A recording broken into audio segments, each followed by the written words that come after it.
friends.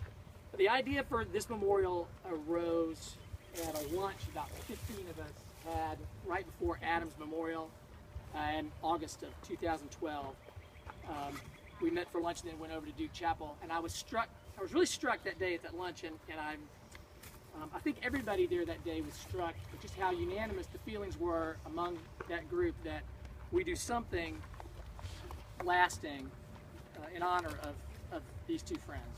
And so that we started talking about it, and very happy that at least we're here today to show the results of that.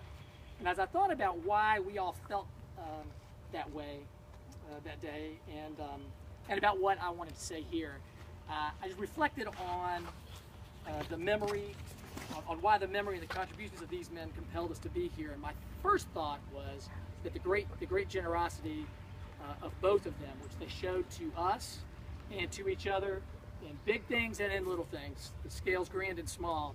They were professionals who gave generously to their families. They worked tirelessly at their jobs, and they participated fully in the lives of their communities. Their friendships with us also resonated on the individual level. And for me, on a personal level, Tom and Adam were very loyal and giving. Both opened their homes to me at times when I needed a place to stay, and they probably both thought that I stayed too long.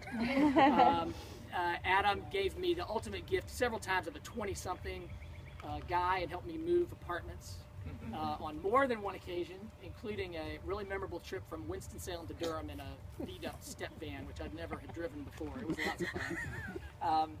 And Tom, when he was a student at UNC, found a way to get me into the Duke-UNC football game there one year, and also into the Duke-UNC men's basketball game in the Dean Dome in 1991, and Duke won both of those games.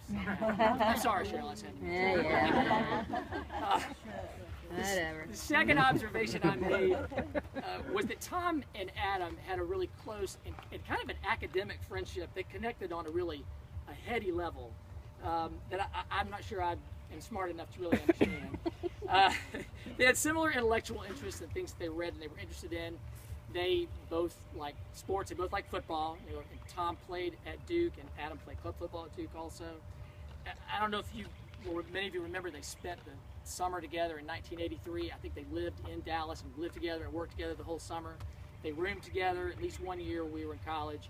They traveled to Europe together after we were done with college. They remained close friends across the years and across the miles, and they were close to the very end. Many of you may know that when Adam was first sick in 2012, he called Tom really right away, even before he got diagnosed by his doctor here. And Tom dropped what he was doing in Winston-Salem and drove over here. It was probably a Friday afternoon. It was late in the day. He came over here to be with and to care for his good friend. And at that time, Tom had not really even told any of us that he too was sick with cancer. So their respective battles with cancer were full of encouraging moments and also really sad ones. And the most remarkable thing to me was Adam was unable to get a specific operation approved through the physicians that were treating him at the time, and Tom agreed to do the operation, even though he was sick himself.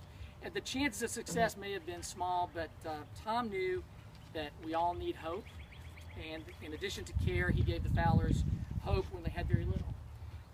So Tom and Adam took a very difficult journey, at least part of it they took together, and it's really unusual in life that you would have a friend like that. In choosing the particular location here, well, some things are obvious. Both Adam and Tom attended Duke, they both lived in North Carolina, so that's clear it's a good location. But we want the families involved too, and Cheryl has a particular attachment to Duke Gardens. The reception following Adam's memorial was at the Doris Duke Center.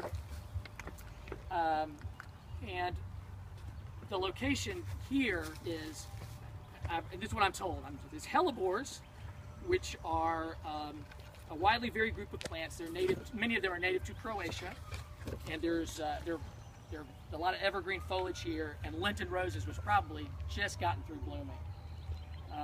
Cheryl really liked this place. I think she felt both Adam and Tom would like it more than other locations of the garden because it's private. Yes. It's relatively secluded compared to the other areas and Cheryl mentioned this when she was talking about this site versus the others. I came through the terraces today, just coming up here, and it's just packed with people. And if you knew Adam and Tom, they wouldn't have gone. It's not for any extended period of time. And Michelle, I think, really liked the hellebores, the idea of these plants, because they're native to Croatia. And I think he told us that the first surgeon that gave you any hope was actually from Croatia. Well, my uncle is a radiologist from Croatia, and it was his best friend that was a surgeon. Is that what the connection? Mm-hmm. So I mean, it spoke to both of you. Yes. This location and the plants, at least. And the fact that the plants, you know, they are called Lenten rose because they generally bloom during Lent, and I just really like that that idea of, you know, Easter being associated with this garden. So that's another reason. And the evergreen foliage, you know, so it's not like you'll come here when it's barren. Right. Right. And that's what I was going to say. As I thought that, you know, evergreen foliage is really fitting for the memory of two people who died young. So I think I speak for the friends. I hope all the friends gathered today when I say that I hope this peaceful garden provides a place of a solace and hopeful reflection for the families, and that you will draw strength from it and from the memories of these men that you and we knew as friends, husbands, fathers, and brothers. Thank you. And, Thank you, Doug. Thank you. Thanks everybody who participated in this and for being here.